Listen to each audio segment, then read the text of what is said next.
Arlen Duvall thought he was flying to Cairo for love until the woman he adored vanished the moment he landed. To Nazeera El-Sherif appeared to be Arlen Duvall's dream, but she was only the first layer of a trap waiting for him in the heart of Egypt. 3. When Arlen Duvall stepped into Cairo searching for Nazeera, he didn't realize he was walking straight into a perfectly designed lie. For Arlen Duvall believed Nazeera El-Sherif had changed his life. He had no idea she was about to destroy it. 5. To Arlen Duvall, Nazeera El-Sherif was an Egyptian princess. To the criminals waiting in Cairo, he was just their next target. 6. Arlen Duvall followed Nazeera El-Sherif across continents, but what he found in Cairo was something no one could have imagined. 7. Just hours after Arlen Duvall landed in Cairo to meet Nazeera, every trace of her online identity disappeared. Arlen Duvall had always lived a quiet, predictable life in Montreal. His days were spent designing logos for small businesses, and his nights slipped away in the soft glow of his apartment computer screen. He often browsed travel pages, imagining places he might visit someday. Egypt was one of his favorite topics: ancient temples, desert sunsets, hidden stories buried beneath sand. He admired these things from afar, believing adventure belonged to people braver than him. Everything changed the evening he noticed a new notification. An account named Nazeera El-Sherif had liked one of his comments under a post about Egyptian architecture. Her profile drew him in immediately. It was filled with images of historical sites, rare artifacts, and desert landscapes that looked almost magical. Her biography said she was an aspiring archaeologist, documenting lesser-known ruins across Egypt. Something about her presence felt different from the random interactions he usually ignored. She didn't just post photos. She shared long, thoughtful descriptions about the history behind each location. Arlen felt an instant connection to the way she wrote. It made him believe she saw beauty in the world the way he did. When she began messaging him, he felt an unexpected surge of excitement. Her first message was warm and polite, thanking him for appreciating her cultural posts. That simple beginning grew into longer explanations about her field research, her struggles with funding, and her desire to make archaeology accessible to everyone. Arlen absorbed every word. She described early morning trips to excavation sites, nights spent cataloging artifacts, and the loneliness of working far from home. The more she shared, the more Arlen felt like she trusted him. He wasn't used to being noticed in this way. His life had never included dramatic romances or whirlwind introductions. Yet, here was someone who seemed smart, kind, and genuinely interested in him. She told him he had a gentle way of seeing the world, something she rarely found in people around her. She said he reminded her that passion didn't have to be loud to be real. Those messages made Arlen feel understood for the first time in years. Over time, she revealed details about her family's struggles, her financial hardships, and her dream of leaving behind a meaningful legacy through her work. She never asked for anything from him, just someone to listen. That sincerity made Arlen feel protective of her. He woke up every morning looking forward to her updates, sometimes refreshing the app repeatedly just to see if she had posted something new. The idea of someone so extraordinary choosing to talk to someone as ordinary as him felt like fate. Weeks passed, and the connection grew deeper. She sent him photos of places she said she had visited that day: crumbled stone arches, narrow passageways carved with ancient symbols, dusty journals filled with her handwriting. She told him she wished he could see these places with her, and the thought stayed with him long after the conversations ended. She described how little appreciation she received from the people around her, and how she felt overlooked despite her dedication. Arlen, who often felt invisible himself, saw a reflection of his own loneliness in her stories. Eventually, she told him she would be staying in Cairo for a while to finalize a special project. She hinted that meeting in person would mean more to her than any digital message ever could. The idea electrified him. He imagined walking through historic sites with her by his side, finally seeing the world he had admired from afar. The possibility of turning their connection into something real filled him with hope. When she finally invited him to visit, she described it as the first step toward a new chapter for both of them. She said she had a surprise waiting and that she believed destiny had brought them together. Arlen felt his quiet life opening into something bold and unexpected. Without hesitation, he booked a flight to Cairo, convinced he was crossing an invisible boundary between who he was and who he was meant to become. What he didn't know was that the journey, he saw as romantic was actually the first step into a carefully crafted illusion, one that would unravel everything he thought he knew about trust, love, and danger. Arlen stepped out of the Cairo airport, feeling the heavy warmth wrap around him like a blanket. The air smelled of dust, spices, and something ancient that he couldn't name. Taxis honked, vendors called out to travelers, and the entire scene felt alive in a way that startled him. He clutched his backpack tightly, reminding himself that this was the beginning of something beautiful. Nazeera had sent him an address and a message promising a surprise, and the thought of finally meeting her calmed his nerves. The ride through the city was a blur of crowded streets and vibrant colors. Arlen stared out of the window, absorbing everything: the towering buildings, the narrow alleyways, the golden evening light hitting rooftops. He wondered if Nazeera saw these same views every day, and if soon he would see them with her. His excitement grew the closer they got to the location she had given him, though a small knot of unease began forming in his stomach as the taxi entered a quieter neighborhood. The buildings looked older, the streets less maintained, and the noise of the city faded into distant echoes. When the taxi stopped, Arlen stepped out and looked at the apartment building before him. Its walls were cracked, and the paint had flaked away in large patches. A few windows were broken, covered only by hanging cloth. It didn't match the elegant world Nazeera had shown him online, but he convinced himself she must have her reasons. Maybe she wanted to surprise him with something related to her work. He made his way to the entrance, heart racing. Before he could knock, a tall man opened the door. The man's expression was unreadable, and he introduced himself as Samir Ghazlan, claiming to be Nazeera's cousin. Arlen didn't understand why she wasn't there to meet him, but Samir's tone carried an air of authority that made Arlen hesitate to question anything. Samir said that Nazeera had been delayed due to an unexpected issue at her project site. He invited Arlen inside, promising she would arrive soon. The interior of the apartment was dim, with old furniture pushed against the walls. A small fan rattled as it spun slowly. Samir led him to a room and offered him tea, assuring him that Nazeera would join them shortly. Arlen accepted, trying to hide his disappointment. The tea tasted bitter, but he drank it anyway, thinking it would help calm him down. He tried to relax, telling himself that delays happened. Hours passed. The sun disappeared, and the apartment grew quieter. Samir checked his phone frequently, muttering under his breath. Arlen kept receiving occasional messages from Nazeera, all short, each saying she was on her way. The messages felt different from her usual warm style, shorter, colder, rushed, but he pushed away the worry building inside him. When Arlen finally decided he needed fresh air, he reached for the small pouch where he kept his passport. It wasn't there. His heartbeat quickened. He checked his backpack next. His wallet was missing. He rushed to the door of the room he had been sitting in, searching every corner. His luggage, which he had placed beside the sofa earlier, had vanished as well. He turned towards Samir, who was now standing much closer than before. Watching him with unsettling calm, Arlen felt his stomach drop as the truth crept in. Something was wrong, very wrong. He searched for any sign of Nazeera, any hint that this was still a misunderstanding. The messages on his phone suddenly stopped. When he tried to reopen her profile, the app showed an error message. Her account was gone. He wanted to run, but he didn't know the language, didn't know the streets, didn't even know where he truly was. And without his passport, he felt trapped in a foreign maze. The excitement that had carried him across continents dissolved into cold dread. Every moment he waited for Nazeera had only drawn him deeper into a situation he didn't understand. He had come to Cairo looking for love, but instead, he found himself standing at the threshold of a nightmare he never saw coming.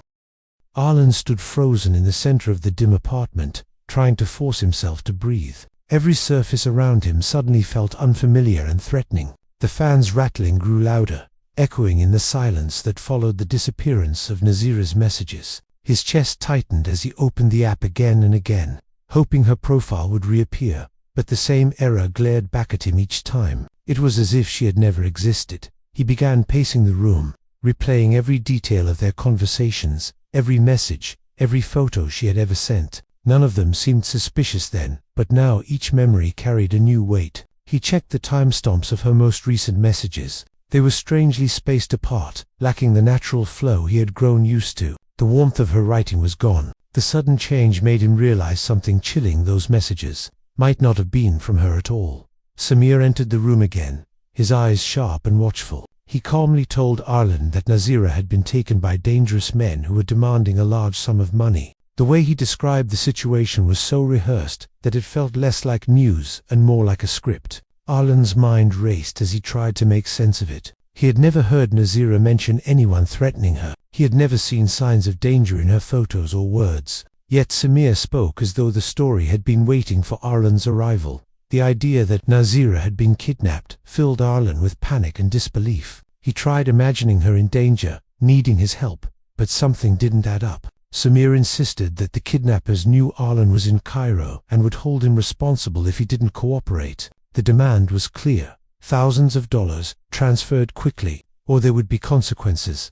Arlen's throat tightened. He didn't have that kind of money, and even if he did, he doubted paying would solve anything. But he was stranded, without his passport, without his belongings, and without anyone he trusted. He felt cornered. Every exit seemed blocked by fear. He thought of going to the authorities but had no documents to prove who he was. He didn't know how the local police would treat a foreigner claiming he'd been scammed by someone online. Worst of all, Samir remained close by, watching him with unsettling patience, as if waiting for Arlen to break down and agree to everything.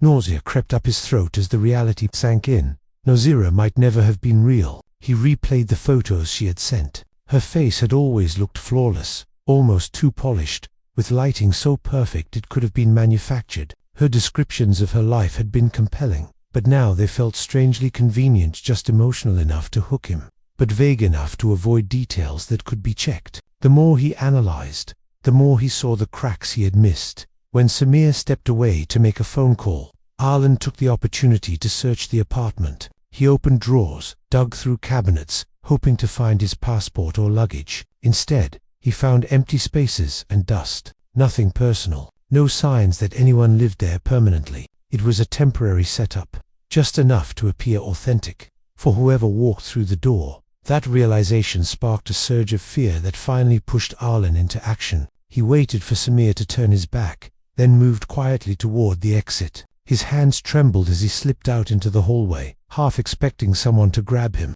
The moment he reached the street, he started walking without direction, trying to blend into the crowd while keeping his head low. The night air felt colder, sharper. Every shadow seemed to follow him. Every passing motorbike made him flinch. He didn't know where to go, but he knew he had to get as far away from that apartment as possible. He stopped only when he reached a busy main road. His breathing was shallow, and his thoughts tangled. Everything he had believed since the first message from Nazeera was collapsing. He had crossed the globe to meet someone who had never existed, guided by illusions crafted with precision. And the more he tried to piece together what had happened, the more he realized that he was not the first person to fall into this trap, and he might not be the last. Arlen walked aimlessly along the crowded Cairo street, his pulse quick and unsteady. The noise of traffic and vendors blended into a chaotic murmur that made his thoughts swirl even faster. He had no plan, no money, no identification, and no idea whom he could trust.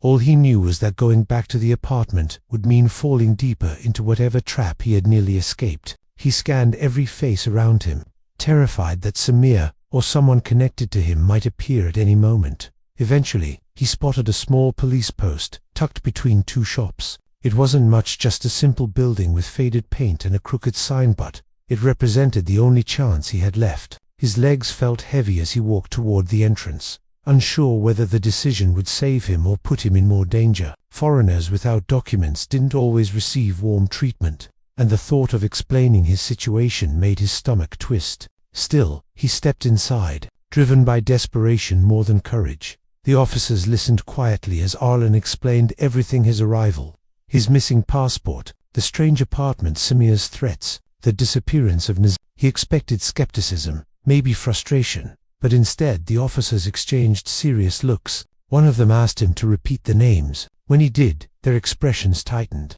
They asked a few more questions, took brief notes, and then told him something he wasn't prepared for. He had run into a group they had been trying to track for years. The officers referred to the group as the Ibrihim Circle, a loosely organized but highly effective network known for creating elaborate scams targeting foreign visitors. Unlike the typical romance scammers Arlen had read about, this group operated on a much higher level. They specialized in building detailed fictional identities: historians, artists, archaeologists, humanitarian workers roles that impressed and disarmed victims emotionally. They used online images enhanced with artificial intelligence, often blending features of multiple faces to avoid digital tracing. Every detail of their personas was crafted to feel authentic enough to lure people into traveling across continents. Arlen felt a chill spread through him as the officers explained that the group constantly shifted locations, using temporary apartments and disposable profiles. Their operations were so polished that victims usually never realized how many people were involved behind a single fake identity. Sometimes 3 or 4 individuals would take turns messaging, creating the illusion of a consistent personality. It allowed them to work around the clock, keeping their victims emotionally attached and dependent. The officer assured Arlen that they had heard similar stories many times. Victims from Europe, Asia, Australia, people from all over the world had been drawn in just as he had. The group often used themes of cultural pride, personal hardship, or romantic longing to deepen the bond. This mixture of intellectual charm and emotional vulnerability made their fake personas incredibly convincing. Arlen had not been naive. He had been targeted by professionals who manipulated human psychology with precision.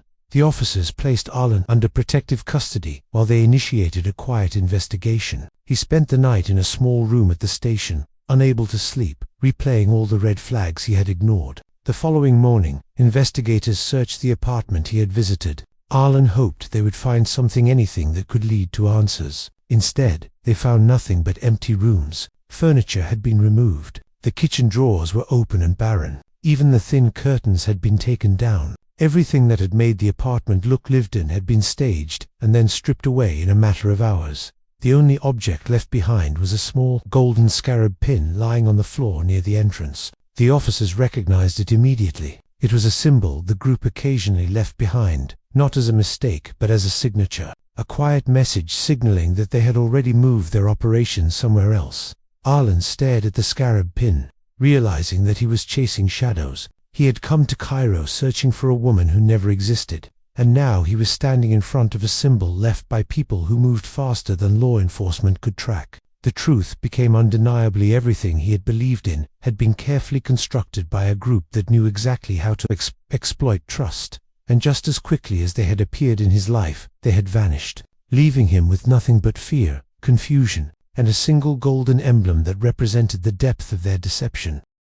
Arlen sat in the small office of the embassy, staring at the wall as officials worked quietly around him. The past days felt like a blur, running from the apartment, speaking to the police, learning about the Ibrihim Circle, and now being escorted through controlled hallways where every door required a badge. When they finally placed a temporary travel document in his hands, he felt both relief and a deep, heavy sadness. He was going home, but he was not the same person who had boarded the plane to Cairo, full of excitement and hope. Something inside him had been shaken loose, and he wasn't sure he would recover it. On the flight back to Montreal, Arlen replayed everything again, searching for understanding. He couldn't shake the feeling that the entire journey had been a dream, turned inside out, a fantasy that had morphed into something dark and sharp. He remembered how he had imagined walking through ancient streets with Nazeera, sharing quiet moments and discovering new places together. Now he realized the world he had fallen in love with had never been hers to share. It was all bait.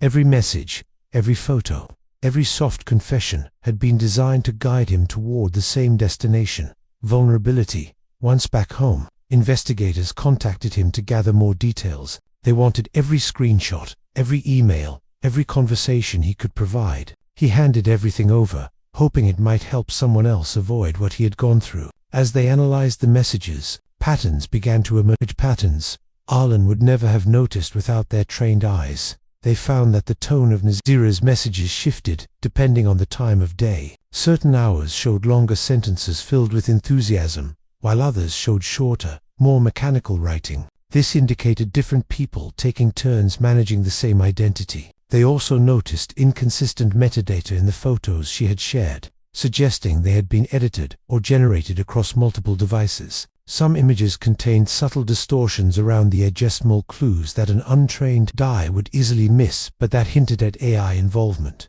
Weeks later, Arlen received a detailed summary from the investigators. It confirmed what he had feared, but also revealed something he hadn't expected. The persona he knew as Nazeera wasn't simply one fabricated character run by a small team. It was a rotating identity used by at least 6 members of the network, each assigned specific tasks, one specialized in emotional bonding, another in crafting believable archaeological content, another in financial manipulation, and others in maintaining the illusion through photos or backup messages. Each person had played a role in shaping Nazeera's digital personality, making her feel genuine. Arlen had never been speaking to a single individual. He had been speaking to a coordinated group, each one studying his reactions, adjusting their words based on his emotions, and gradually drawing him deeper into their web. The precision of it all made his stomach twist. It felt less like a scam and more like an engineered psychological operation. That is the truth settled.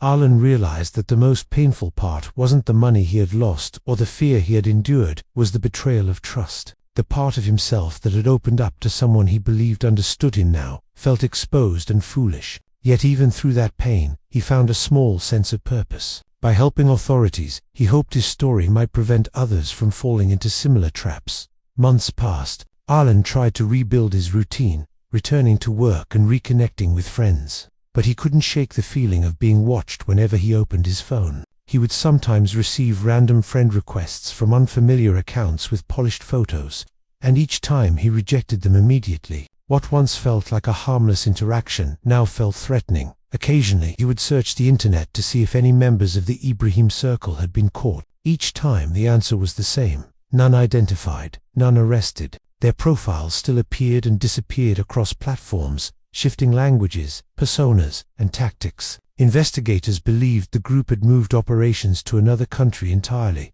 always staying one step ahead, always hiding behind new masks. Arlen began to accept that he would likely never know the real faces behind the deception. The people who had spoken to him, studied him, and manipulated him might be sending messages to other victims at that very moment. That realization haunted him more than anything that had happened in Cairo. But slowly, he learned to carry the experience without letting it consume him. He reminded himself that falling for something crafted with expert precision was not a sign of weakness, it was a testament to how deeply humans longed for connection. The tragedy was not that he had trusted. The tragedy was that someone had weaponized that trust. And even though he walked away from Cairo with scars he could not see, he also walked away with a truth he would never forget. In a world where illusion can be manufactured with frightening ease, the greatest danger lies not in what we see but in what we want to believe.